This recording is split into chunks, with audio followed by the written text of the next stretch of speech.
may find the following disturbing. Discretion is advised.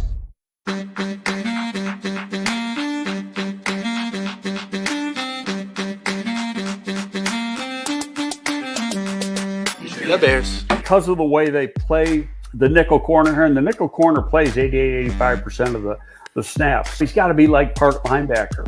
The Bears. When you're in a scouting room, there's going to be differences of opinion.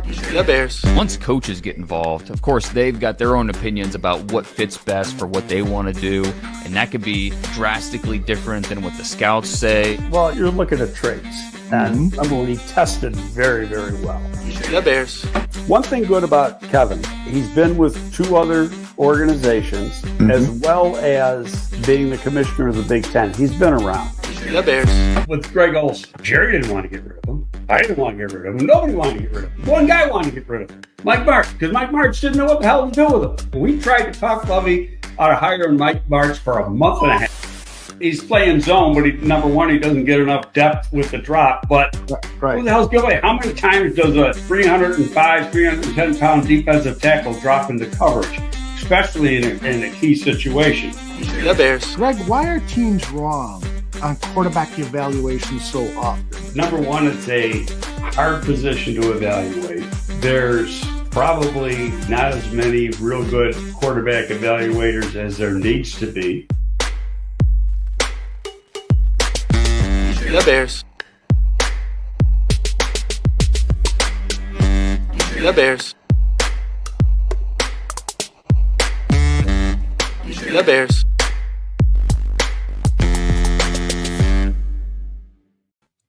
What's up, everybody? Welcome to GTF. My name is Aldo Gandia. A couple of quick programming notes. Today at 3 p.m. Central, I am going to be a guest on the Bear Down Abroad show, and I've got a really tough act to follow because in their debut show, they had gone Greg Gabriel last week. Why they would want me to follow Greg is beyond me, but I'll be there and do the best I can to bring you some insight, my thoughts on the Chicago Bears performance. But we are all here because this gentleman here is going to provide his thoughts on the Bears' performance yesterday against the Miami Dolphins. Greg, how are you, my friend? I'm wonderful. Excellent. I like the hat. Felt like I kissed my sister, so what the hell? Yeah, I wrote yesterday, it's a tie with Miami is like kissing a dolphin. Hey, it's preseason. Means absolutely nothing. Who the hell cares? The whole purpose is to see young guys play, especially the first game. And in all honesty, I usually hate first preseason games because they're the worst played game of the year. That one wasn't that bad. Yeah, it wasn't. I mean, obviously there were some penalties, but it wasn't as bad as some. Some are just a disaster waiting to happen. Yeah, with the pre-snap penalties and a bunch of other things, and really, for the most part, fairly clean game for an opening preseason game. Yeah, I was a little bit disappointed, because I wanted to see more points, and Tyson Bagent in the first quarter didn't play as well as I would have hoped. But you're absolutely right. For the most part, it was an impressive display on offense, defense, and special teams by the Bears. And Ben Johnson said, the game doesn't count, but it matters. And I thought that was very, very smart. It does matter, especially for those one-on-one matchups. And we're going to talk about Austin Booker and a bunch of those players. But overall, your feelings about Ben Johnson's first go as head coach of the Chicago Bears? Nothing's changed. It's hard to formulate any kind of opinion from a preseason game. Just to go back to what you were saying, that you wish that they had moved the ball a little bit better in the first quarter. Yeah, in the first quarter. But don't forget, at least in the first series, they're going against Miami starters. Miami, I think, and there's because originally their starters weren't supposed to play, but they got their butt kicked on Friday, and over at Hallis Hall in the joint practice. And I think that changed the mind of their coach, and the number one offense played that first series, went down, and then got stopped cold in a goal on a goal line stand by the Bears number twos. But then the number one defense, or most of the number one defense, comes out for Miami, and and you had a bunch of number twos. Tyson Bagents played though, but for the most part, number two guys. But hey, is what it is. At the end of the game, I thought that they might try to kick a 64-yard field goal at the end to win. Mm-hmm. And then after the fact, I go, no, I understand why he didn't, because that guy's probably not going to make the team, but you might want to stash him on the practice squad. He makes that 64-yard field goal, and he's very capable of doing it with his leg strength. He's going to get claimed if he gets waived. So, I think it's a situation where, no, we're not doing that. We'll just let them do the kickoffs and a few extra points or whatever. Boy, it seems like they added something to the kicking footballs, because kickers were kicking some long field goals, including a 70-yarder. I forgot what team it was. Jacksonville, 70-yarder, and it looked like he had a few yards to spare as well. So, but the news is that Cairo hit that 57-yarder, and 57-yarder, and it may have hit the net. I mean, that would have been good from over 60. Yeah, indeed. So that is great to see. And he got it up too, which was nice, because that's a lot of times on his longer kicks, he doesn't get that high rise initially. Right. And he has been, but I think, I'm sure during the offseason, he worked on his leg strength, got a little stronger. It's like a golf swing. You kick a little harder because your leg's going a little bit faster. You'll get the ball up a little higher, and you'll kick it a little further. Yeah, indeed. We're going to talk more about the game, but actually, I think I just posted this on X about a half hour ago. I think perhaps maybe one of the more important things that happened Sunday at Soldier Field, the cameras were not on. It was Ben Johnson going out onto the field with Caleb Williams and a bunch of offensive skill players and running over 70 snaps. This is Ben Johnson talking about how important that was. Here you go. Yeah, no, let's go. We had 5 of those pass catchers. We had 3 receivers, a tight end, and a running back, and we ended up probably getting 70 plus, call it, plays on air there. And we try to make it as similar to what we would do in practice as possible. We're calling a play, or I'm giving him the play. He's calling in the huddle. We're coming up. We got motions. We got it's first down, second down, third down. We're changing everything up, and so. You talk about timing and rhythm, anticipation, being on the same page in the passing game. That's where there is no substitute for real live bullets. I get that. But at the same time, when you can accumulate 70 plus reps in a day, that's pretty good. That goes a long way in terms of where you want to go with the connection with the quarterback and his pass catchers. So, I wish I could do that every day with him or every other day with him, to be quite frank with you. So it was a good time to do it. We'll see what next week has in mind in terms of how much we want to play guys and all that. But, we'll assess that with the staff going forward. Greg, he says it was a good time to do it, probably because there's no CBA rule, prohibiting him from working with the quarterback and those skill position players, because it's a game day and it's just warming up before the game is probably one reason why, right? Well, in the past, you've seen team, and it's not just the Bears, a lot of teams, the guys who aren't playing, so your number ones are going out early and doing some stuff, not to the extent that they did yesterday. I read Bigsy's column on it because he wrote quite a bit on it. He did. His 10 points. And what they did was it was just Caleb and one receiver each play. So it wasn't like all those guys ran 70 freaking plays. They would have been dead. So it was Caleb and one receiver, be it a tight end, an X receiver, a Z receiver, or a running back, or a wide receiver. And it was each guy ran basically the full route tree.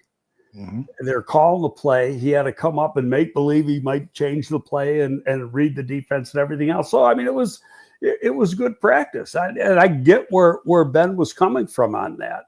Yeah. Well, and before we continue on that subject, blessings to Toreen Whitfield. He donates $20 to the Bravo and says, blessings to you, Aldo and Greg. Hashtag time to win, Toreen. That's very, very generous. And thank you for coming back. I've been wondering where you were, but the football season has started. And so you're back in the chat room, and really appreciate, again, the donation. Greg, the other thing that, and I know I tend to read too much into words that are spoken as press conferences, but I wonder, because a lot of people on the national media, of course, criticizing the fact that Ben did not play Caleb Williams during the game, during this first preseason game. And everyone that criticized him did not mention the 70-plus snaps that he took in practice. Of course, they didn't know about it. Yeah. So, but it also makes me think that perhaps Ben did not want to start Caleb because he thinks that it's just better to wait before he unveils his prized student and get him more practice, more repetition on things that perhaps he has yet to master. Is that a fair thought? I don't agree with that. Okay, tell me why. That he got his preseason game was Friday. Most of the reps taken in the Friday joint practice were by the ones because they weren't going to play. So, and the joint practice, that was fully live except for being able to hit the quarterback. So, in a situation like that, if there's going to be a sack, they blow the whistle as a defensive lineman or a linebacker blitzing is coming free. And also, you're seeing a lot more from a defense as far as schemes than you are in a joint practice like that than you are in a preseason game. So it's really the joint practice and being when it was scheduled 2 days before the game and how they did it was more beneficial to those starters than playing 8 snaps in a vanilla situation, which, that would have been a crowd pleaser, a fan pleaser, and that's it. Yeah. As far as getting the offense in sync to play the regular season game, they got 10 times more out of it on Friday. And they'll get more out of it this Friday against Buffalo, though I don't think it'll be set up the same way because each team has now played a preseason game. D. Starren says BJ might be protecting him from more criticisms. I don't believe that either. I really you gotta don't. have tough skin, right? Yeah, I mean, hey, criticism is part of the game. If you got to sit and protect him, he doesn't deserve to be playing. Yeah. So I don't agree with that one at all. I think that, there's a lot of starting quarterbacks that didn't play. There's some that played, one series. How many of those teams had a very heavy and physical joint practice 2 days before the game? And that makes a difference. Yeah. Well, and I got a question here that I want you to address. Greg, what were the major concerns you had with Caleb when he came out of USC? Leadership. Again, I'm going on information that I got on people that I trust, and some of that is proven to be wrong, and that's what happens in this game when you're trying to get information from people and you're getting it secondhand. You're not going out and getting it yourself. But it was leadership, some personality things. What's the word I want? Entitlement, maybe a little bit entitled. I think a lot of that is proven to be wrong. So But those were the main things. I mean, you look at the tape. The tape from USC was excellent. People say, well, he's not accurate. Well, go put on that USC tape and tell him he's not accurate. Right. Because I'll tell you what, on the USC tape, especially from when he had a little better team in 23 than he had or 22 than he had in 23, that son of a bitch's long ball was unbelievable. Mm-hmm. And he hit a bunch of long passes. So he can do it. It's part of it is, and Ben said this either during the early part of camp or it might have been during OTAs. It's just reps with the players you're playing with. Right. He goes, it'll come. You got to learn you learn their speed. You learn where they're going to be in certain situations, and you put the right touch on the ball. So it's going to come. I think people they're being over analytical because they want to be. Mm-hmm. So I've purposely not said much about him. I think he's going to be good. I listen to what the coach says, and if there's one thing we've learned from him when he gives his press conferences, is he's pretty forthright. He tells you the way it is. If he's lying, he's a damn good liar. So he says we're right where we should be, and he tells you when this didn't go as good as it should have gone, or whatever. And he's being very honest instead of just being blank vanilla, giving you a strange answer. Or, he pretty much tells you the way it is. Yep. And I got Tareen points this out. I saw this on Friday, Tareen. I had Colin Coward's show on, and he was on vacation or whatever, and his co-host took over the hosting duties, and he compared Caleb to Johnny Manziel. Said he could end up being the next Johnny Manziel. Fuck him. That's so stupid. I know. Johnny Manziel was had alcohol problems. He had drug problems. He had all sorts of problems, and his football character was in the gutter. Mm-hmm. So people who say stuff like that, I don't even have respect for. It's hard to, I watched that show a couple of days out of the week, and I don't ever watch it. And I think it was Kirsten who pointed this out to me. He was throwing some shots at the Miami Dolphins coach McDaniels. And he said, this guy's going to get fired this year. He goes, he can't even get that. They've never been to the playoffs. And she pointed out, you mean the 2 years they got to the playoffs, that doesn't count? I mean, he comes over across and says they didn't go to the playoffs when they've gone 2 years. Yeah, there's a lot of misinformation on that show and terrible takes on stuff, no doubt about it. But yet, I like Mr. Shorty says, Cal Turd hates the Bears and wants to see our quarterback fail. Well, the thing is that he's moved to Chicago now to do his show because his wife, is from Chicago and he wanted to please her. So he's doing the show out of Chicago. So he's been talking a lot about the Bears. But one day he's saying nice things, and the next day he's saying outrageous things. And now this co-host. Have you ever seen his ass out at Hallis Hall? Besides no, of course not. Of course not. All right. That's like the guy, Skip Bayless, that he basically replaced. Mm-hmm. Bayless always had an opinion, and Bayless was never there. I know. They get the second, third-hand opinions from stuff, and then they make big, grandiose statements based on what they heard, not what they've seen. Okay, so there is a question here. I thought I saved it, but I'm not seeing it. Somebody asked, do you think Caleb Williams will play on what is the game, Saturday or Sunday? Sunday against the Bills. Yes. What's your feeling? Yes. So first quarter, first series, kind of depends on what happens Friday at the scrimmage, right? Yeah. If you go like many teams have done, this game is more like game 3. In game 4, you pray nobody gets hurt, or game 3, you pray nobody. Game 2, you play people. In game 3, you're hoping nobody gets hurt. You might play the starters a quarter, if that. Mhm. So that's why these joint practices really are important, because you're getting really good quality work against full defenses, not vanilla defenses.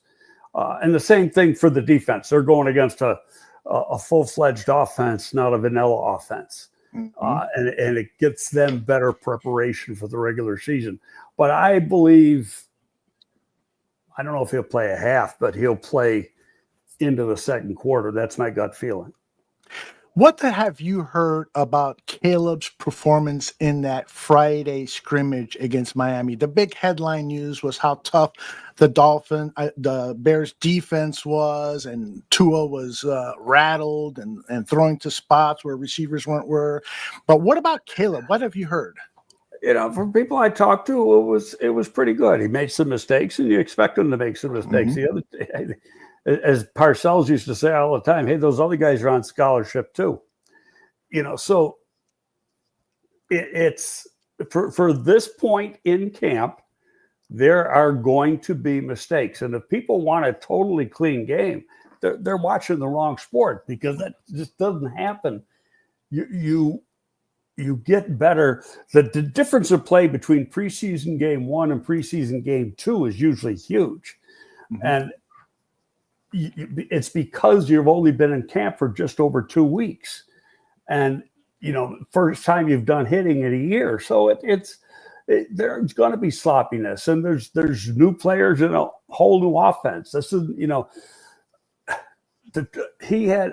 Going back to something Ben said on his installs. He said, if he looked at his installs from 22, which was his first year as the coordinator, and then 23 and 24.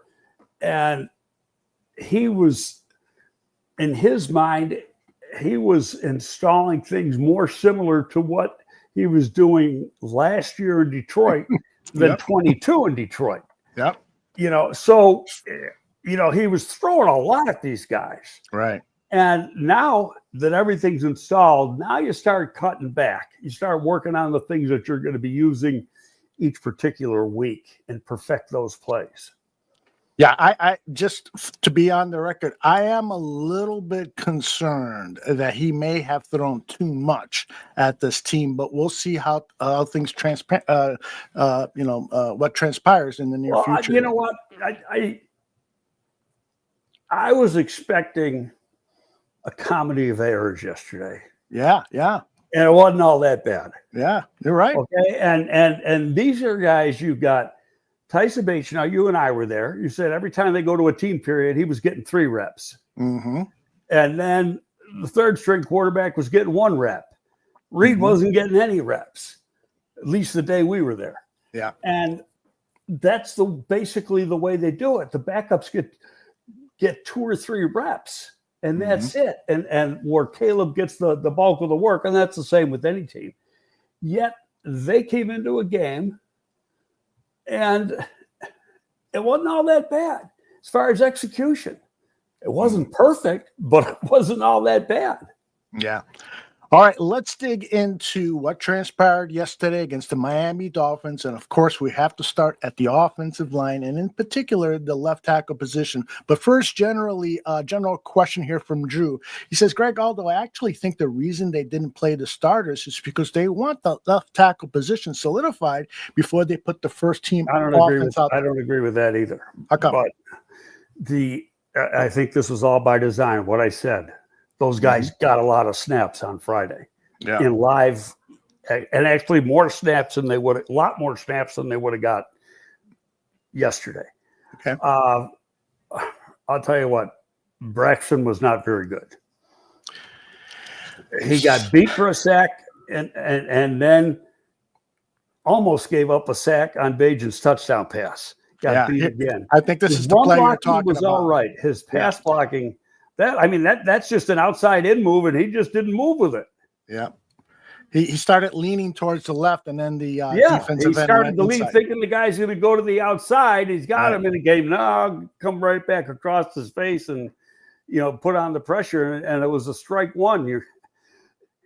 Same thing happened on the play where he gave up the sack.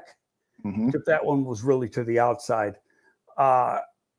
And to me, he looks smaller. He is smaller, but he looks smaller. Yeah, interesting. And, he doesn't have all his weight back.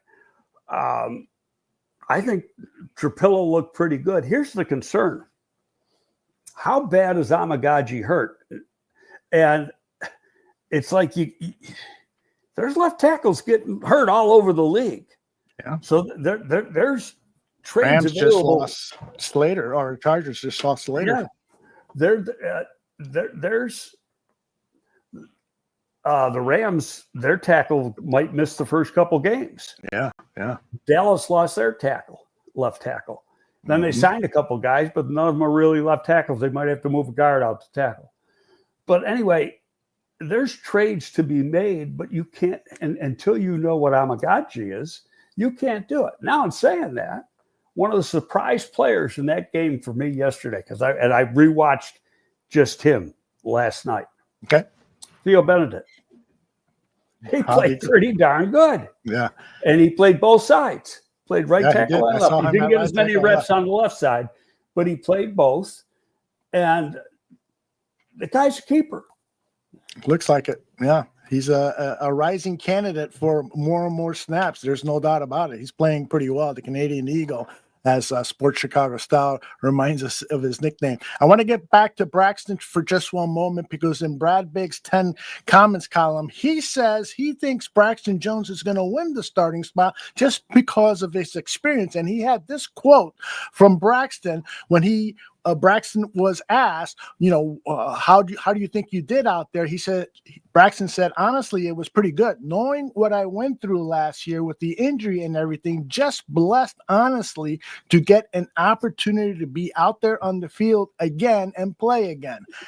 Greg, that kind of worries me, because it just is saying that he's happy just to be out there, but he didn't provide an honest assessment, which he has normally in his interviews, about what he did wrong. And he did several things wrong. I understand what he's going through from a mental standpoint. I get all that. Okay. They're going to watch the tape today. Coaches probably watched it last night, and then they go over it with the players today. He was not very good. Okay, and you can't go into a game against the Minnesota Vikings and have that kind of play. Mm-hmm. Mm-hmm. You're not going to have a quarterback. Yep.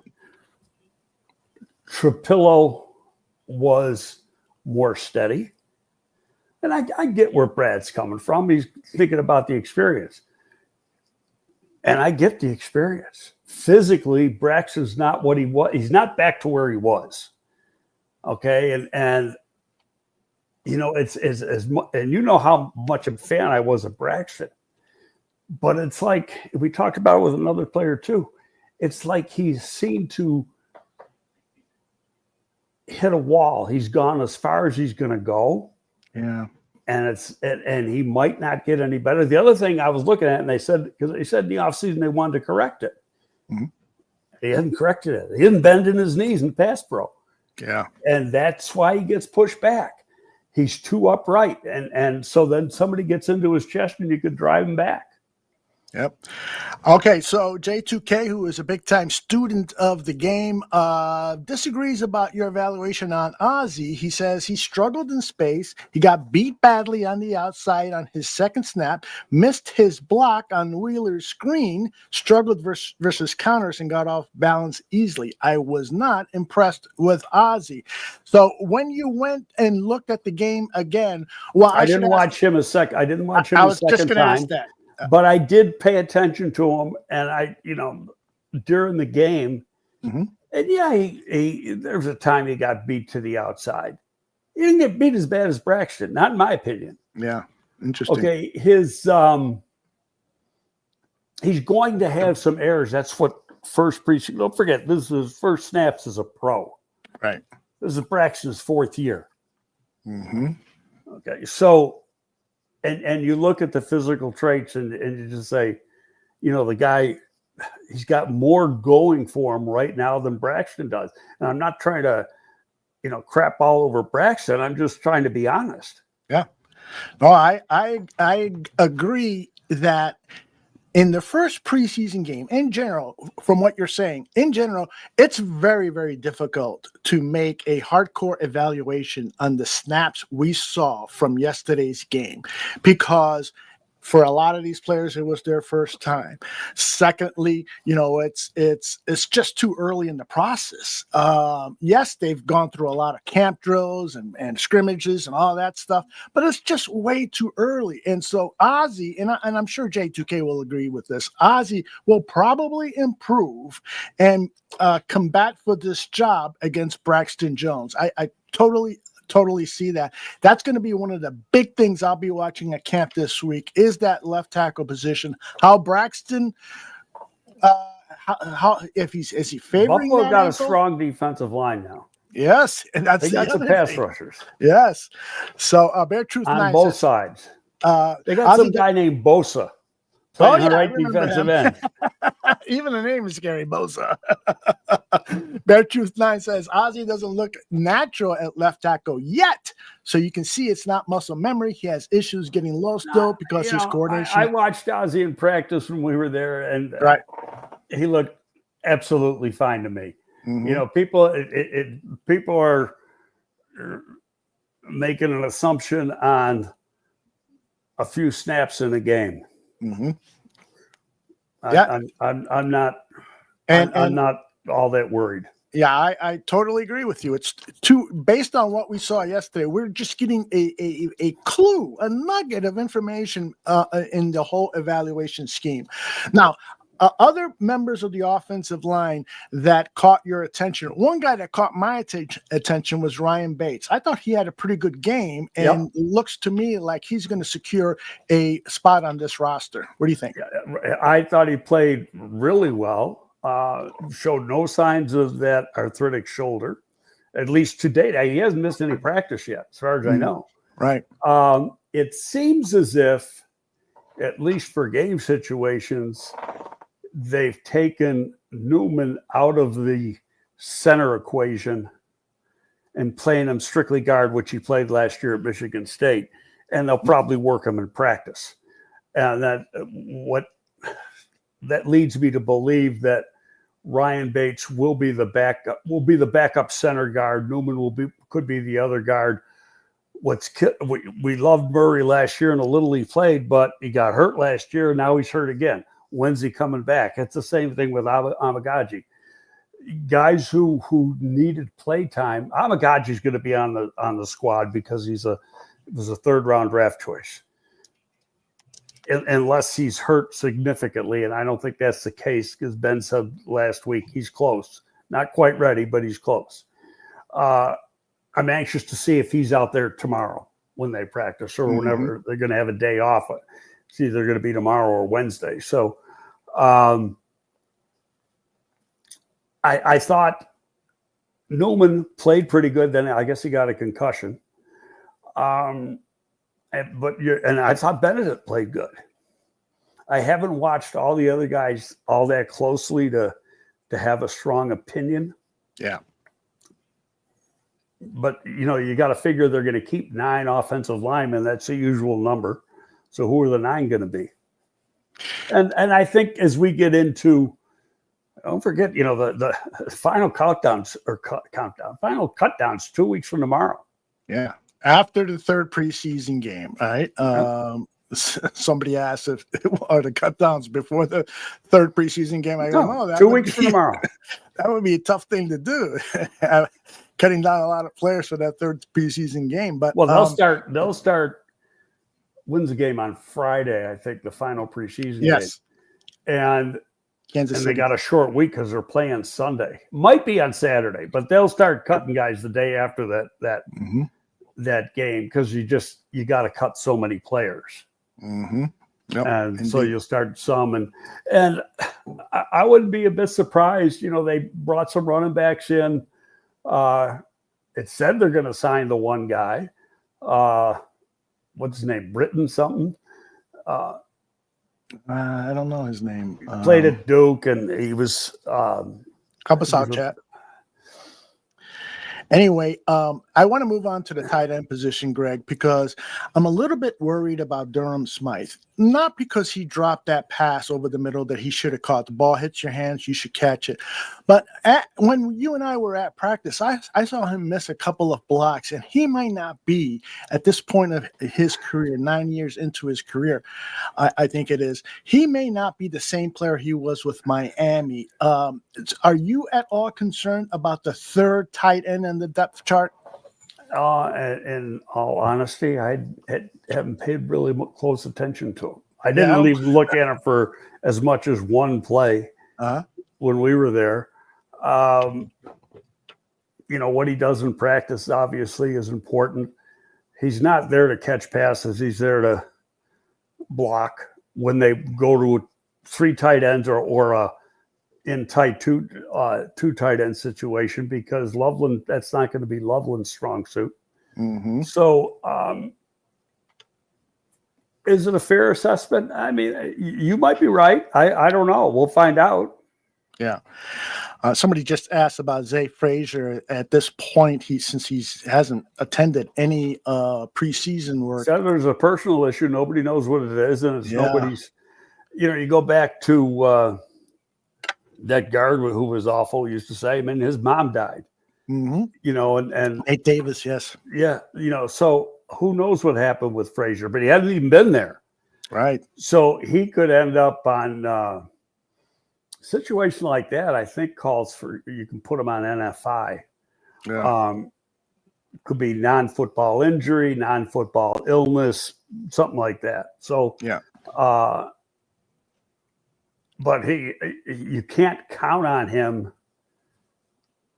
right now. He's missed almost tomorrow will be 3 weeks of camp. That's a lot, man. Yeah. And I mean, he hasn't even been here. Mm-hmm. There's guys that are missing camp that are in the meetings. He hasn't even been in the meetings. Yep. So, who knows? There's one of the blogs said they got it on good authority that Jalen Johnson isn't going to be ready for the first game. Well, yeah, who's your good authority? And I'm not going to say what, because yesterday was the third time I heard somebody say, we're not that concerned. And, it's been Dennis Allen, it's been Ben, and yesterday was the third. It was Ian Cunningham. Oh, okay, yeah. During that, yeah. So now three people. We're not concerned. Yeah. Okay.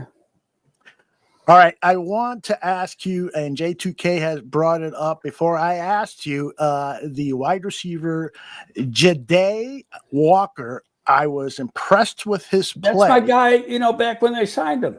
That's right. It is. I said, that's the guy you got to watch. You're right. He runs a 4.43. He is almost 6'3", according to Kent Platty's relative athletic score measurements here. So he's got the body, and now we saw him, and Case Keenum talking about him in a very complimentary way. I think that this guy is fighting for a roster spot, seriously fighting for a roster spot, and definitely, if he doesn't make the roster, will be on the practice squad. Your thoughts on Walker? It's how many they're going to keep. Mm-hmm. And then we've talked about this a lot. Let's say they keep 6 and he's 5 or 6. He better be able to play teams, because if he can't, he's going on the practice squad. Because those guys, it's just a point that those guys have. Even number 4 has got to be able to play special teams. Mm-hmm. Yeah. And the fact that Zacchaeus sat out the game and was part of that pregame workout, that already told you what his situation is. Absolutely. He's going to start the season, Zacchaeus, by getting more snaps, I believe, than Luther Burden III. And I think Luther Burden is going to be a great player for the Chicago Bears. But when let me play this soundbite for you. This is Ben Johnson being asked about 3 of the offensive rookies. Yeah, I listened to that. I liked his answer. Yeah, this is good. With Monungai and with Burden and Loveland, are they at the point now where you trust that they're going to be where they need to be on every play, or are they still rookies? And Yeah, trust is that's a strong word. I don't know if I can say that yet for those three guys. I think we're trending in the right direction. I'll be curious to see what the tape says, because that'll go a long way in building that trust. But I thought they all came out, and I loved the look in their eye there in pregame. I thought Kyle ran super hard when the ball was in his hands. I thought Luther made a couple plays that came his way, and then Colson we probably only had in there for a couple series to get his feet wet, and he's been getting a little bit more reps in practice, and so we wanted to just be smart with him here for week 1 of preseason. But I'm happy with all three of those guys and where they're headed, but that trust will take a little time. So Zacchaeus has Coach speak at its finest. really well done, Coach Speak. Yes, but Zacchaeus, according to Ben Johnson, was one of the 4 players he listed as the most trustworthy so far in camp. That he trusts Zacchaeus will be at the spot that he needs to be. And with Luther Burden, he's still learning. That's why I think Zacchaeus is going to get a lot more snaps early in the season than Burden. I agree with that, but they're gonna. I think for your few now, you still got 3 more weeks before the opening game. 4 weeks you got. Yeah, you got 1 week to the second game, another week to the third game, then you got a bye, really, an open week, and then you got 4 weeks of practice. You learn a lot in 4 weeks of practice. Mm-hmm. Yes, absolutely. There's a lot of time left, and that can change a lot of things. Hopefully, we'll get a clear-cut winner at that left tackle position. The whole OTA period. Indeed. That's a good point. Time between the practice time. I'll tell you one thing he said the other day that was really interesting to me when he talked about the padded practices. Mm-hmm. He said we only got so many left, and I don't remember the number he said. And that's got to be a rule change within the league, that you're only, because during the season you're only allowed 12 padded practices once the first game starts. Mm-hmm. Okay, so to me it sounded like you're only allowed so many fully padded practices in training camp too, which is never used to be the case. Unbelievable. J2K asks, Greg, what are your thoughts on Bajan's play? I thought he was okay, better than what most are saying, but also clearly not a starting quarterback in the National Football League. Your thoughts on Tyson Bagent? Well, I thought he got a little slow the first couple series. Then he got pretty good. Had some drops, forced one ball, and that was the one that was intercepted. Mm-hmm. All told, I thought he played pretty good. And don't forget, he's playing with the 2s. I wasn't playing with the 1s. So, and he's not getting the reps that Caleb is getting. I think he's fine. And again, listening to what Ben says, he had nothing but praise about him last week when talking about him. Mm-hmm. And I think, given the amount of snaps he got when that he was the starter, he is clearly number 2. Yeah, I agree with Case that. Keenum is number 3. The big thing is, do they keep Case Keenum on the 53? And I would think yes. I mean, he's a vested vet, so he could, if he wants. Nobody can claim him. He doesn't go through waivers. You could cut him and put him on the practice squad if you wanted to do that. Does he want to do that? Right. Because then it's more up to him than up to the Bears. And then you're going to have to pay him. And there is no limit on what you can pay a practice squad. There's a minimum you got to pay him. Mm-hmm. But if they want to give him his full salary, they could do that. But I have a feeling they're going to keep 3 quarterbacks. Because they want him in the room. Right. This is Coach Johnson on the 2 quarterbacks who played, or not the third quarterback, Reed, but on Bagent and Keenum. Yeah, no, I thought both of those guys operated at a high level. We've been having, some ups and downs over the course of camp, just operation, pre-snap penalties, and all that. And I felt like we weren't 100%, but we were pretty smooth. I mean, there were some things that got thrown at us over the course of the game, whether, cover 0 or, they're playing base to 11, and so things are changing pretty quickly there. And yet they were able to stay calm and composed and make sure we were organized and gave us a chance to have a good play. So I know it wasn't all fun and games out there in terms of getting yards and all that, but I thought they did a great job keeping the unit going. Your thoughts on Case Keenum performance yesterday? Looked like a vet who's played as long as he has. He's started a little bit slow too. Nice touchdown pass. His experience showed.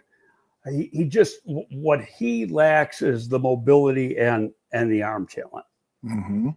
He's a smart guy. He's not going to force the ball. He's not going to make stupid decisions, things like that. But he was going to retire. Don't forget. Yeah. That he was all set to retire, and he's here for a reason. He's here to be a calming factor for the other two. Mm-hmm. All right, I want to talk about the running back position. Kyle Monangai, on the very first play, he gets swept aside by a pass rush. Awful, and pass blocking is generally his strong suit. Yeah. And he got killed. Yeah, that was not pretty. Absolutely got killed. And I'm sure they'll have a little conversation about that today. Mm-hmm. But Bieniemy will probably say something. By the way, Bieniemy looked like an old man on the sideline. He did. I was surprised. Damn. I was like, when they first put the camera on, I go, who is that old guy? And because he isn't old. Yeah, he's not, right? You're not, but Monangai did run well after he got his feet wet. He ran like we saw on college tape. Yeah, very impressive. He's got really good after contact balance. He can run through tackles. He gets yardage. And our guy Ian Wheeler. I mean, the touchdown got called back, but that was a hell of a run. Yep, indeed. That's another guy I wanted to talk about. Ian Wheeler, to me. How can you not give him a roster spot? I mean, he's a fan favorite. Let me put it that way. This is him after the game. I don't think he looked as nifty as he did a year ago. Okay. And he's like 11 months, a little more than that, 11 and a half months now out of a ACL surgery. A major surgery. He's way above the curve. Yes. But what he is now, what he's going to be 2 months from now, are two different things. Now, to me, he's a guy you can probably waive and put on the practice squad. And then when he's a little better, somebody gets hurt, you can bring him up. Mm-hmm. Yeah. To me, if he keeps shining in the next 2 preseason games, he might not make it through waivers. But I wanted to play this clip. This is Wheeler evaluating himself. And also he's asked about the 2 running backs coaches that he's had while with the Bears.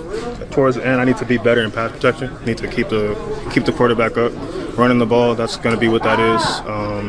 But yeah, I'm really focused on pass protection and just making a better impact on special teams next time I go out there and play. For me, this is most honestly, I'll be straightforward about it. This is mostly a mental thing for me.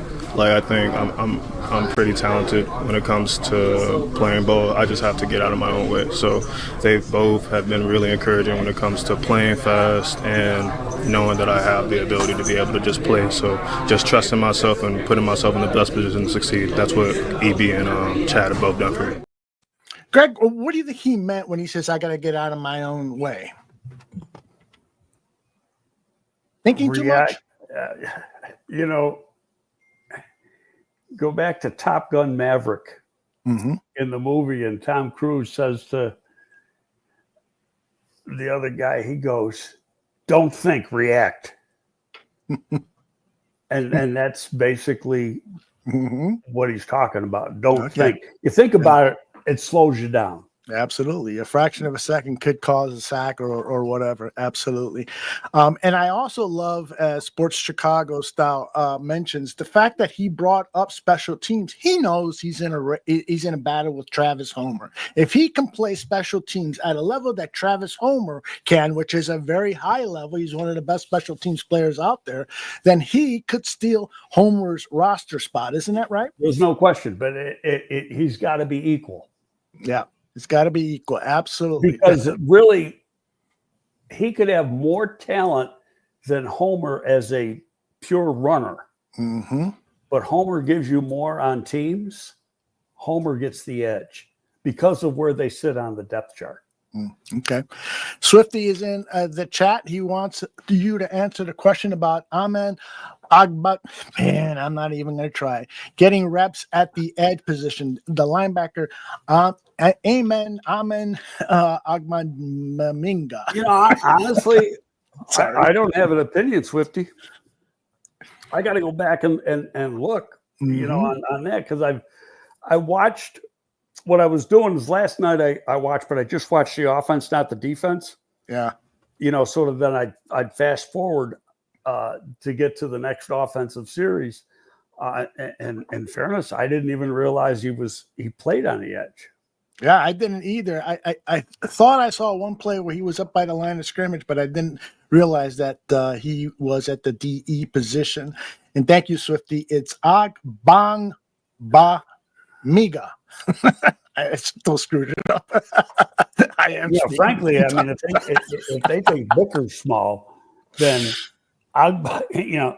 not any bigger. He's 6'1". But he is a really good special teams player. Yes, he is.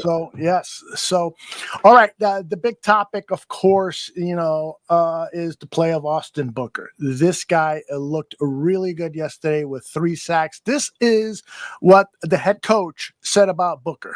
Yeah, no, I think he was a factor the entire game. I think he ended up with 3 sacks there, and it just a menace. And so you really feed off of that. Those negative plays like that, that's obviously a huge thing in terms of ending drives, but also the offense who's sitting on the side, they see that and they feel that, and that momentum carries over to the other side of the ball as well that we look to capitalize on. So we're always looking to pick each other up, and you could certainly feel his impact on the game today.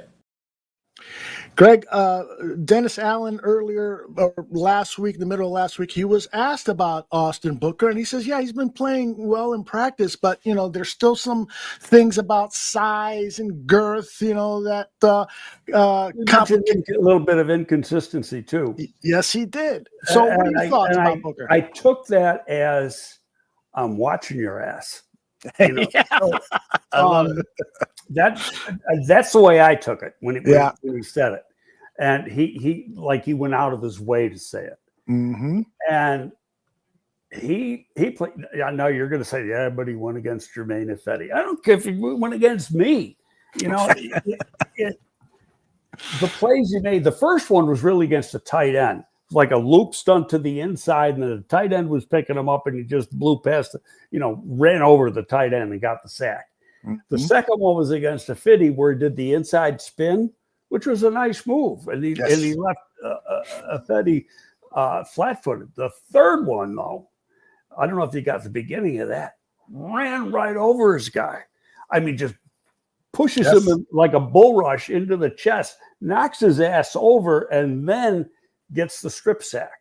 Mm-hmm. And that was impressive because you got a guy who's like 245, 250 pounds, and he went through that tackle like he was a ballerina. Yeah. I think that Dennis Allen, when was asked that question at the press conference about Booker, what he did with his review of Booker was basically offer a challenge. I think you're basically too small for the position. You're not strong enough. Prove me otherwise. And that really fueled Austin Booker. What I want to see is him play at that similar level against number ones. And I know, I'm getting hit a lot about the post that I made on X that he did that great spin move about Jermaine Ifedi, but I'm kind of a little surprised, Greg, when you say it doesn't matter. I think it does matter. When you are evaluating talent, you have to take into account the competition he's going up against. If not, you got Adam Shaheen again. You're correct on saying that, but at the same time, this is the guy that's been in the league 8 or 9 years. Okay, and he still keeps making rosters. Yeah. Okay, is he at Pro Bowl level? No, but he starts games, and he started a lot of games throughout the league. So I mean, he's not a street rookie. Yeah, that he was beaten. He's a vet that's played in the league, and he beat him cleanly. Yeah, it's true. There's no doubt about it. I think you can see he's a little bit bigger in the arms. He's tall, narrow, lanky, rangy. He's stronger than he looks. And that became obvious. There's a couple times you see it. And you saw it at times last year. He doesn't get pushed around. He's got some toughness to him. He's still got to get bigger, but he's not going to get, you might get 10 more pounds on it. He said in the post-game presser, he said he's 8 pounds heavier than he was last year. But I know the way they want 8 pounds of muscle, on the muscle mass when they do use the bod pod, so that 8 pounds is 8 good pounds, not just fat. Right. And you probably need to double that. He needs another 8 to 10. And, it takes time to get there, and especially lean guys like that. And you want them to some guys can put on good weight real quickly. They got the body to do it. He doesn't have the body to do it. So when you just look at the frame, he's got a tall, narrow frame, but he's got some strength. He's got some power. He's not going to be an all-pro. He's not going to be an every down player, but he's going to be your a DPR type player who can make plays. Yeah. And, I think every team, maybe I'm overstating it, but I will say it. I think every team needs a speed pass rusher to take advantage of a tackle who is slow of foot. And Booker can play that role. He just has to excel at special teams, and he will have a special place. Wasn't Anderson the guy that you brought to the Bears, helped bring to the Bears? What was his name? Mark Anderson. Wasn't he similar to Booker? Different kind of build. Okay. I mean, Mark was only about 245. Hell, Alex Brown was only 248 when we got him. That's right. Okay, but he didn't have that. Alex Brown had some girth to him. Anderson had a little girth to him. Booker is real narrow. Interesting. And so when you look at that, you just say, there's not a lot of areas where you can pack that muscle on. Yeah. Okay, a lot of talk here about Hardy and a number of other players. So let's talk about Kevin Hardy. Somebody asked, do you think Hardy makes this team? He's in a battle. You don't think so, huh? No. How many defensive linemen can you keep? Well, answer your own question. How many are they going to keep? 4 or 5? No, I mean, defensive linemen, they'll probably keep 8. And so, that's basically, you might have 4 tackles, 4 ends, with one of the ends being a swing guy who can play inside. And really, Passigno, he made some plays when we were there. He only played a little yesterday. And to me, that was telling. He played like the first series and a half, maybe the first 2 series, and that was it. He's played for Dennis. He's been in the league like 8 years. I think, he's a guy that Dennis knows and can trust. Right. So you got to figure that into the equation. So to me, the fourth end, he'd be the third, and the fourth would be Booker. And then, you've got Deo can move inside. Sweat can move inside, the way you want to do it. It's and then your tackles, Shamar Turner's hurt right now, but he's going to be one of your 4 tackles. Now they could go to 9 and keep, an extra guy, but then if you do that, it's going to be, at the expense of what position. Mm-hmm. And if you look at it, the last couple of years, they have gone with 9, I think, at first. And the reason being was they only kept 5 linebackers. Mm-hmm. And that may be the case, that they only, keep 5 linebackers. So then who are your 2 backups going to be? You go on yesterday, it's going to be the rookie and Sewell. Yep. Sewell had a good game yesterday. Yeah, definitely. He did. But, Sewell's been like nowhere his first 2 years. Mm-hmm. So, I mean, this is like the shit or get off the pot year for him. And Hippolyte is, they took him where they took him. He's going to be here. Yep. So, you're not going to cut a 4th round pick. So, and on top of that, he can play on specials, he can run, and he played pretty decently. So I see those guys as 4 and 5. And do they keep 6? And I don't know if they keep 6. Vince is asking you, is Booker similar to Leonard Floyd, former 1st round pick of the Bears? Floyd was, Booker might actually be a little bigger. Floyd was, here's a funny thing.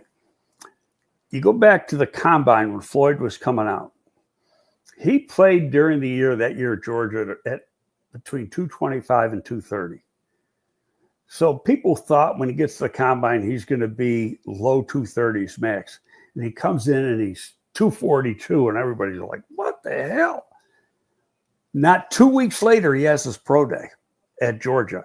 Now, he doesn't work out at 242. Go his pro day 2 weeks later, maybe 17 days later, he was 231.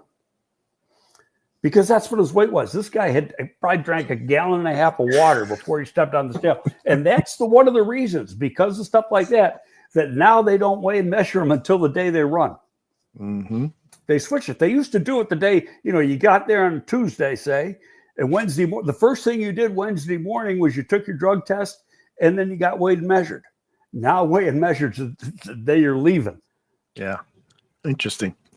Bruce Ollie Walter Jordan asked a good question. I didn't notice it when I was in camp with you, but does Booker look more buffed up? When I'm there again this week, I'm going to definitely look at his body type to see if he's added some muscle. He to me, just watching, I looked at him when we were there, and he looks a little bit bigger in through here, but the legs look about the same. I mean, he's got he's like, Lawrence Taylor had no calves, and this guy's got no calves either. They're like skinny as mine, for Christ's sake. But, he's long, he's got power, and he's got snap in his hips. Yeah. So he's a lot stronger than the way he looks. Mm-hmm. You look at him and you go, shit, a good windstorm is going to blow his ass over. But, but he's got some strength to him and got some power. Very good. All right, let me look at the questions that I've starred throughout the show. Zach Pickens looked pretty darn good, didn't he? Or am I reading too much of that? Guy played almost every single snap. That's probably why I thought he played well. I thought he was up and down. Mm-hmm. But then when you think about it, he played. It wasn't exactly cold out yesterday. No, downtown it was close to 90.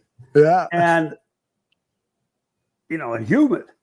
Mm-hmm. On top of that, and he played. I think if he had 2 downs off, That's the most. Yeah. That sucker was out there the whole time, and Coach mentioned it.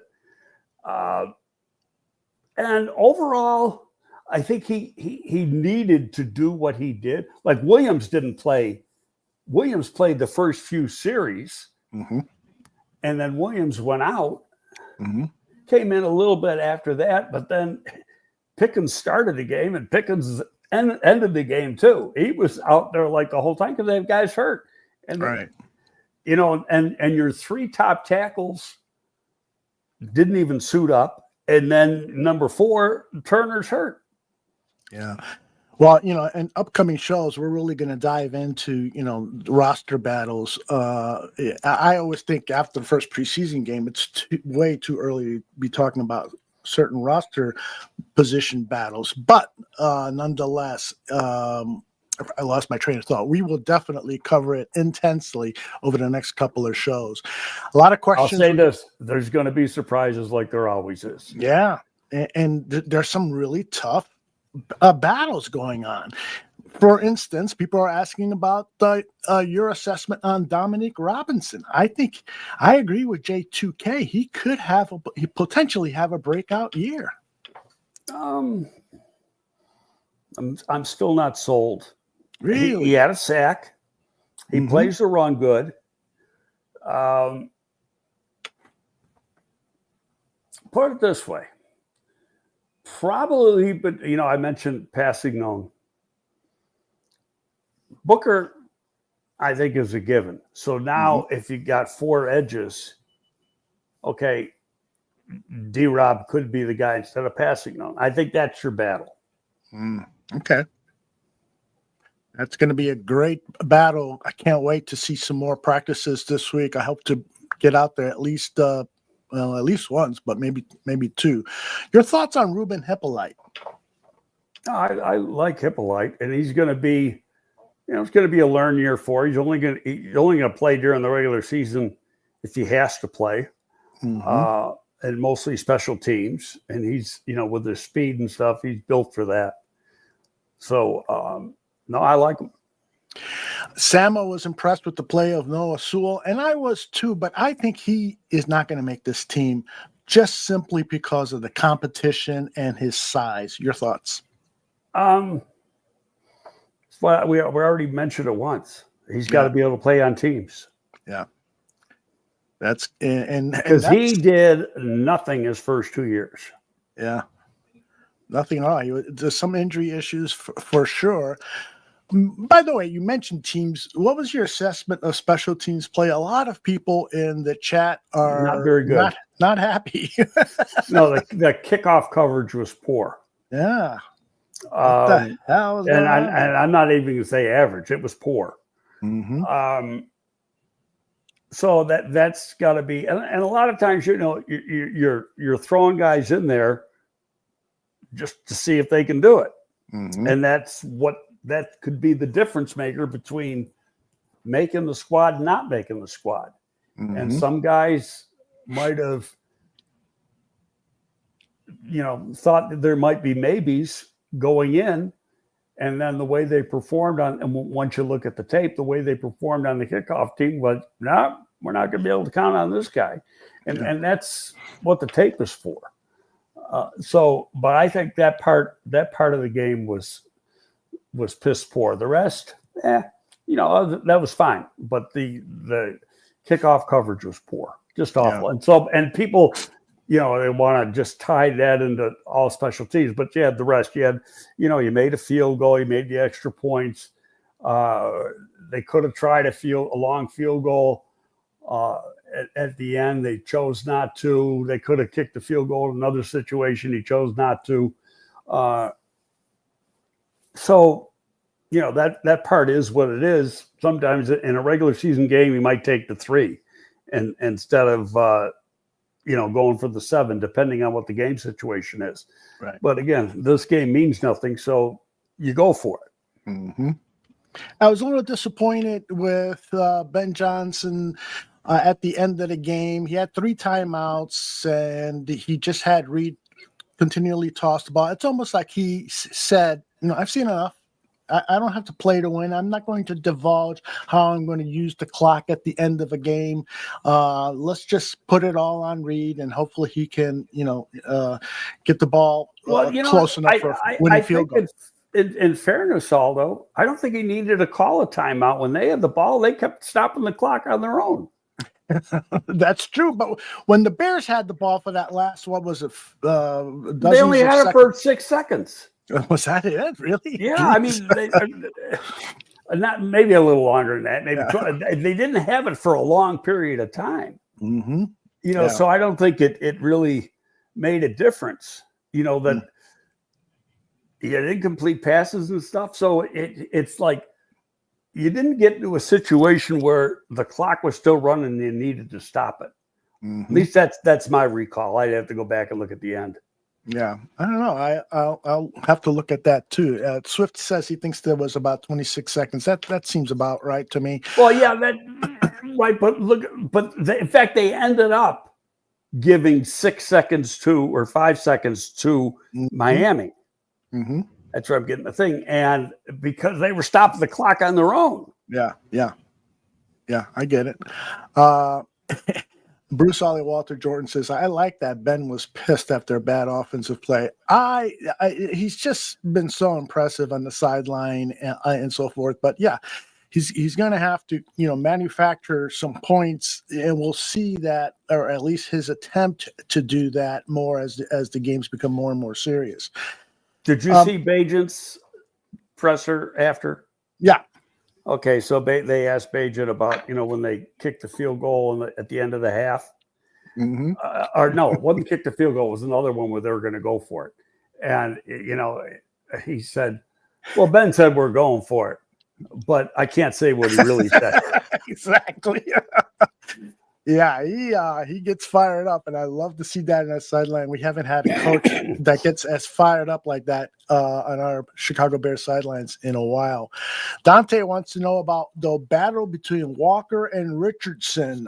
In my opinion, Greg, Walker to me is going to take the lead because of, as you famously say in the show's open, it's about traits, and Walker has better traits than Richardson. You agree with that? No, I agree with that, but I thought that Richardson can't run like Walker can run. Richardson's exactly. a 4.53 guy, and he's under 6 feet. Ben likes, if you look at what he likes big receivers. Mm-hmm. Okay, now I'm saying that if it's a battle for the 6th spot, mm-hmm.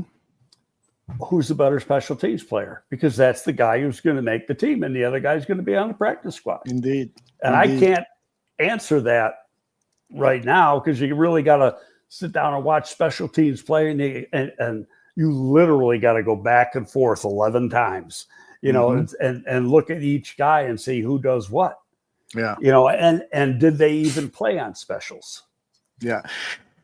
Greg, I know at the top of the show when we were talking offensive line, we briefly talked about Luke Newman, but I'd love to hear more about your thoughts of his first action in the Chicago Bears uniform in a preseason game. I saw him get beat one time. There was a couple times where he did what he did at Michigan State. He just drove people off the ball. Mm-hmm. He's a tough SOB. So he gets a plus for the day as far as I'm concerned. Yeah. Now, the negative is he got a concussion. How bad's a concussion? Because, it could keep him out of game too. A lot of times because you got a short week. They played on Sunday, and then you got they're playing again next Sunday. But more often than not, people in concussion protocol are in more than that 1 week before they're totally cleared. So it'll be interesting to see. Depends how serious or how severe that concussion was. Hopefully it is not very serious, but hopefully we can stash him. If some of these other offensive linemen start to play well, maybe we can stash a couple of them, on injury reports or IR or something like that. Well, the thing with IR though is that they can't do anything. Yeah. Mentally, they're involved, but they can't do anything. They're not allowed by the league to practice. Yeah. Now, you can bring 2 guys from IR who are cut, before they changed that rule last year. So two guys, you can cut two guys. It used to be that to go on IR, you had to make the 53. Then they had to put you on IR. Now there's two guys they cut going into the 53. They can put on IR and bring back. Gotcha. I want to make sure to ask you this question before we close the show. Is Stacey Dales? What did you think of her performance in the 3-person booth? She was an analyst. You want to share your thoughts on how she did? I thought for a first time doing a thing like that, she was pretty good. The only thing I didn't, her question to Rome was the best. I don't know if Rome liked it too much because he did laugh at it. But other than that, you can tell she's informed. She does her homework. Yes. And personally, I like her. I think she's one of the better analysts that the NFL Network has. The person she replaced, she's like 1,000 times better. And that, I can't think of that person's name, but she, was out of New York and she'd cover the Jets and the Giants, sometimes Philly. And then she was on WFAN in New York and stuff. But I thought she was atrocious. And I think Stacey just does a really, really good job. Mr. Shorty says, my wife and I both thought Stacey Dales did a great job. Love Stacey. She's a beautiful woman who doesn't use her sex appeal. She uses her brain. It's a good analysis there. Sometimes the female reporters are more interested in looking good on camera than she's a former professional athlete. That's right. WNBA played. WNBA. I mean, she was an All-American college basketball player at Oklahoma. Canadian girl, and she's not a girl anymore. That's a woman. Yes, indeed. I met her last year when I went to camp. Pep introduced me to her. She's really, really nice. Oh, excellent. Pep was, working for the NFL Network last year. Yeah, Pep Hamilton. And met her. She's really, really nice. And I thought that, George McCaskey went out of his way to say nice things about her when they were talking to him in the third quarter. That's right. You know what? I was kind of half paying attention to that interview with George McCaskey. I was much more struck by how tall Adam Amin is. I mean, Stacey was towering over Adam. I was like, Amin's probably 5'5" or something. He's a little guy. He really is. I didn't know he was that short. And he works alongside Stacey King on the Bulls broadcast. That's going to be a sight to behold. Stacey, almost a 7-footer. Sports Chicago says, Adam, I love that little guy. Yeah, I love him too. I think, since he does a great job with college football stuff, and honestly, I don't watch too many Bulls games, so I can't tell you how good he is with basketball. But he's a pretty good play-by-play guy. Oh yeah, he's excellent at basketball and just about anything I've seen him in. He's been good. Now, Kay says Amin had a bit of a weak game. He made a lot of mistakes. I thought that one of the things that happened with the 3-person crew is that there wasn't a great flow at times. They were talking over each other, and Adam would talk over Stacey. Stacey did it a couple of times too, but for the most part, I was pleased with Stacey Dales. That question that she did ask Roma Dunze, if people didn't catch it, it was, people have said that if Rome and DJ were to have a baby, it would be Luther Burden. Unfortunately, she just carried it out for like 30 seconds. And that's something you say quickly and then get asked a question. It just was a little. She fumbled it. When I watched the replay last night, she had brought that whole thing up earlier in the game. And it might have been the play when Burton ran out of bounds with 1 second left. Right. I think it might have been right about there. And, at the end of the first half, because so it was like twice in the same show she brought it up. I'm sure she was saying it, asking it tongue in cheek. And, Rome's reaction was kind of funny, but yeah. It was. He was like, it almost looked like he was offended by it, but he had a smile on his face. But he was like, I don't know if he was offended, but it was almost like, what the fuck? Yeah, Rosalie Walter Jordan says, if two dudes had a baby, it threw Rome, no doubt about it. All right, so there's a good chance you and maybe me are going to be at the Bears scrimmage on Friday with the Buffalo Bills. What do you have your eyes set on for that scrimmage? I don't think it's going to be as intense as the one Friday was. Yeah, I agree. Main reason is they've both played one game. And what happens with these things is both coaches get together, and that'll be Wednesday or Thursday, and they'll pretty much script the thing out. McDermott will tell Ben what he wants to accomplish. Ben will tell McDermott what he wants to accomplish, in the thing, and then they'll go from there and they'll figure it out. But it'll all be scripted out. Yeah. I agree with you. I don't think we're going to see the amount of violence that was reported on from Friday's practice. There was a lot of hard hitting, but there were also scuffles. I was disappointed to hear that Tyreek Stevenson was involved in another scuffle, and some people are speculating that's perhaps why he started sort of as punishment. I don't think that's the case. No, he needs the play time. Yes, but did it bother you at all when you heard the reports that Tyreek was pushing, shoving? No, Ben said before he did his pre-scrimmage presser, and he said they've been told there better not be any fights, and really there was like two, and the one safety was the guy who was really more involved than Tyreek. The safety being, oh gosh, who was it? Help us out there. By the way, Terrell Smith, I thought played pretty well. Yeah, and then he got a pulled groin. I hope it's not bad. Kevin Byard is the safety, but Terrell, I mean, he left 6 points on the field. That was an easy interception. Yeah. It was right here. It was right there. He took his eye off the ball, dropped it.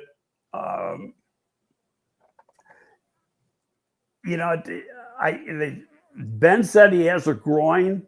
I know Bigsy talked to him in the locker room and then brought up later in his article that, Ben said he had a groin. So I don't know if it's that serious because it's like Smith didn't seem that concerned in his conversation with Biggs. But we'll find out. I mean, if he's missing snaps or missing practice time or whatever, they got to practice this afternoon. But the guys who played a lot aren't practicing. They're just going to be more walkthrough. And the guys who didn't play, so basically your starters, that's going to be, they'll probably do similar to what they did, except against the defense. Similar to what they did yesterday, except against the defense. You think Terrell Smith gets hurt too much? Because Samuel does bring out a point. It does seem like every season he's been dinged up. But I don't know. I like the player. Some people get some, have a history of getting soft tissue issues. I don't remember or recall what all his different injuries are. Aaron Lemming brought it up. And the guy's unless he's severely hurt, the guy's going to be on the squad. He's too freaking good. Yeah. And Byard said the same thing. This guy's a starter in the league. He is a starter in the league. You can put him on probably 25 other teams, 23 other teams, and he's a starting corner in the league. He's that good. Yeah. He's a big, tall, long corner who can run like hell. He's like a 4.41 guy. 4.41. Wow. And he can jump out of the building. He's like, a 38, 39 vertical and, real long. He's real explosive. It's great. J2K wants to know your thoughts on the cornerbacks, how they handled the press man coverage. It looked like a lot of lockdown coverage with a few guys getting open on deep overs and drag routes. I know you said earlier that you're going to look at the tape again from the defensive perspective. I thought there were some good plays. Like Flowers had some good plays. There were some other ones. What the hell's his name? I got to look at my roster because I'm getting old and I forget. The backup slot corner, he gave up too many catches. Yeah. Who was that? That was help us out, Chad. Yes. I was surprised at the amount of passes he gave up. So he probably did not grade well today when they met and looked at the film. Josh Blackwell, you are so right. Swifty always coming to the rescue. My old age comes into play when I got to think of names real quick. What the hell? Same here. I told my wife the other day, I'm now into that 5-second stage of my life where something comes up. I need 5 seconds to think about it, and then the name pops up, and sometimes it's 10 seconds. I thought Flowers looked pretty good at times, but didn't he get injured as well? Something, but I don't recall what it was. Ben didn't say anything about Flowers' injury, but and Kay says that he looked good at times and he looked bad at times. I mean, the guy who's been supposedly standing out in camp, he didn't play a lot, but it's like he didn't jump out in the game either, and that's right. Mm-hmm. Yeah, Darnell, right? No, Deshaun. Corner. Yes, Deshaun, all right. Yeah. So, but it depends. I tell you what I like too, though. Ben said they were doing some things we weren't expecting, which, again, I think that is a product of they got exposed or got their asses kicked on Friday. And part of it was, okay, we need a bounce back, and they still got, it's a tie, but I think they still ended up on the losing end. Mm-hmm. Miami doesn't do anything for me. Yeah, and McDaniel, for a guy who's supposed to be the hot guy as a head coach, maybe he's a great coordinator. He just doesn't do it for me as a head coach. He's, this is a do or die season, I think, for Mike McDaniel. They've got to show some serious. He has made the playoffs twice. But at the same time, he's in a division. He ain't beating Buffalo. I mean, they beat Buffalo in a game last year, but they're just not good enough. They don't have the horses. The only way they beat Buffalo is if Josh Allen gets hurt. Did you see the first episode of Hard Knocks, Buffalo Bills? No. Pretty boring. Was it? No, I know they didn't want to have it. So nobody wants to have it. Yeah. But a lot of attention. I mean, the episode was basically 75% of it was Josh Allen, and it's interesting just to see how different organizations are. So from that standpoint, it's worth a watch. But keep your hand on, if you've got it recorded. Keep your hand on that. Fast forward. I got rid of HBO. Oh, really? Yeah. It like there's the only thing I've watched on HBO in the last 2 years is probably Hard Knocks when the Bears are on there. There's nothing on that I want to see. Yeah, I have to agree. So I said, screw it. My wife used to watch some things. And so that now that she's in Detroit, it's like she was out of the house one day and I canceled HBO. Saved myself $15. Absolutely. Taurine, yes, they did spend the last 10 minutes of the show showcasing the new stadium. And I saw clips of that. They played clips of that. Yeah. And they were talking about how the wind deflector outside the stadium that they're actually putting up now are going to make it real calm. It's obviously advanced technology, and it'll be interesting how it comes about, but basically it's supposed to take all wind out, and that inside that stadium there'll be virtually no wind regardless of what's going on outside. Yeah, interesting. Okay. Are you on Comcast or AT&T? Because Carl is saying that HBO is free via AT&T. No, I'm on Comcast. I did have DirecTV, but I got rid of it. And went to, when the only reason I had DirecTV is because of Sunday Ticket. So when they lost Sunday Ticket, I said, because too many times the damn satellite would go out. You know, you have a heavy rain and the darn thing would, freeze up on you, or you'd be out for 10 minutes or whatever. And I said, screw that. So Yep. I've had a lot of experience with satellite stuff in my line of work years ago, and I said never will have satellite TV at home because in Chicago with the wind, the snow, and the rain and stuff, it's just too ridiculous. Well, I'm not going up on a rope. I had DirecTV since the day Sunday Ticket started. That's going back, and I had it all the way until they ended it. Mm-hmm. And when they ended it, I got rid of it and got Xfinity. Very cool. Evie says, Greg, get smart TV box and get 2,000 channels and all the local channels. My buddy who used to live up the street, he lives in Vegas now. He did that. Mm-hmm. I think he paid like $500 or something for the box. Mm-hmm. And he said it really works well. But what I don't know is that do you need if you got like 3 TVs in the house, you need like 3 different boxes, because then it's ridiculous. Then if you got to pay. Yeah, right. Because I got a TV here. Oh my gosh, I got 4 or 5 TVs. Yeah. I'm not going to pay that much for 4 or 5 boxes.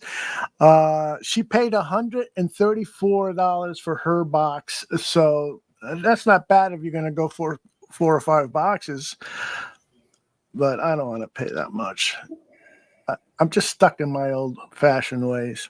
She says that she just got one for her main TV, but Evie, if you wanted to get it in your bedroom, do you need another box?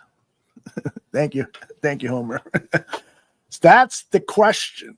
So in any case, I want to just plug something that last week, Greg, how did it go with the guys over at Bear Down Abroad? You were their guest last week. Yeah, I was on for about 35, 40 minutes with them. It was good.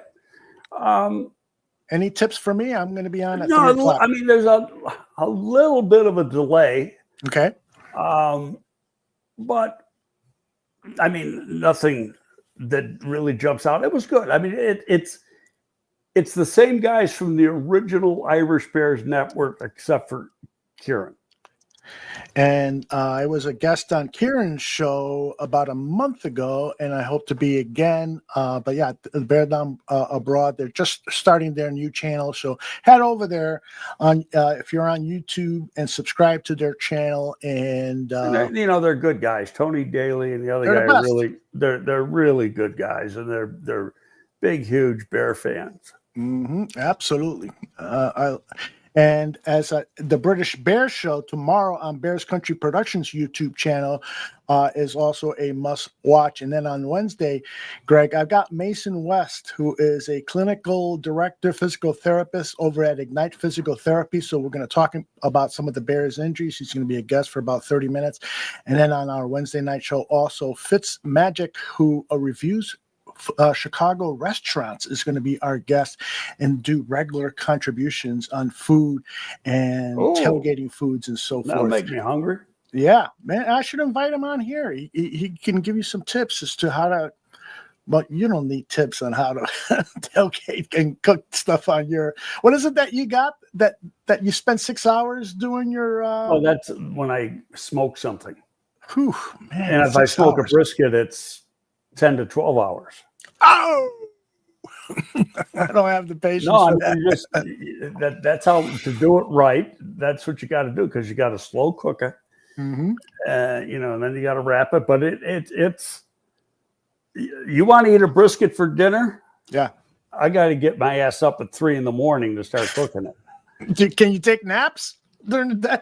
Well, you got it. The thing is that I had 2 smokers, and the one that I have is it's both of them are charcoal, but this one works like a pellet one, and the where it's got a side box where you put the charcoal in, mm-hmm.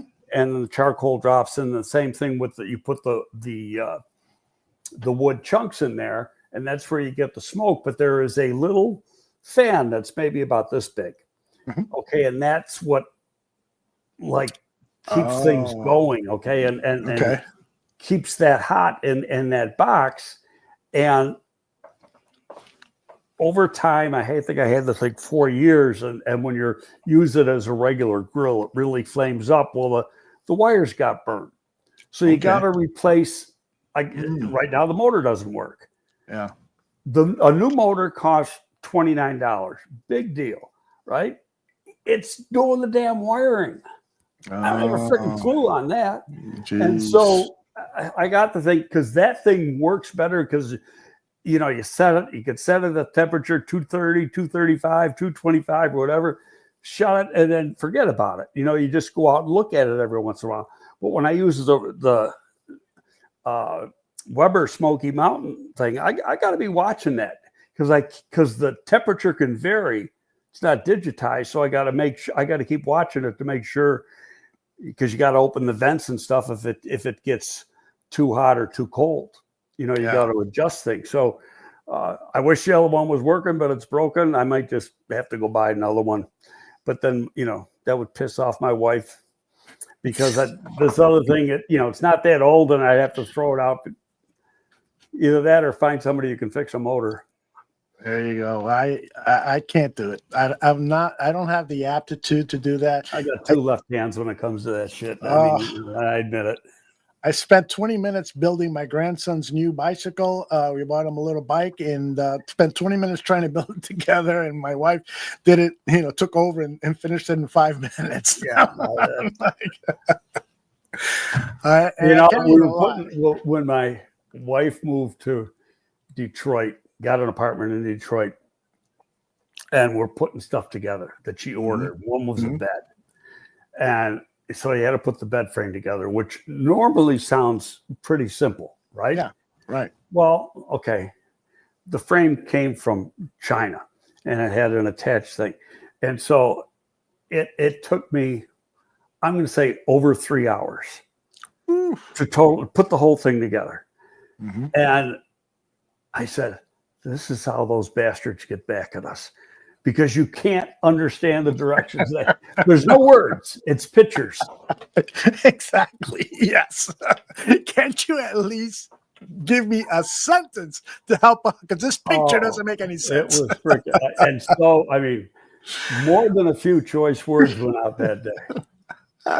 Indeed. By the way, a shout out to the Bear Review. You should be following him on X. He's got his own YouTube channel now, and he's doing some really good work. The Bear Review. We're gonna have him on as a guest on one of our primetime shows and plug what he's doing. And of course, Swifty with his Swift Sports Network. Are you on? What is it? This Next week? But we got to change the date because unless my guy doesn't get back to us, right? Because let me see if nothing yet. We are awaiting word on whether we will be at Bears practice on Friday, and hopefully Greg had to submit my name, so they probably are looking at my name and saying, I don't know about this guy. You can come, that guy can't. No. If that was the case, I wouldn't go. So it'll happen. My prayers will be answered. And I'm going on Thursday with Danny Shimon. I'm going to be his guest. So I will be there at least one day this week, hopefully two. All right. There's Swifty and Trepkeepa. If that was true, I wouldn't see your messages. That I guess Trepika says that Swifty blocked them, and Swifty is saying, if that was true, I wouldn't see your messages. So let's get into an argument there. Anyway, so Bear Review will be at practice on Thursday, so I will see you there. Look for me. I'll be wearing my GTF t-shirt. Greg, excellent job again. I will talk to you soon, and we'll see everybody here next week, okay? Sounds good. All Talk right. to you later. Thank you, Bye-bye, everybody. Thank you.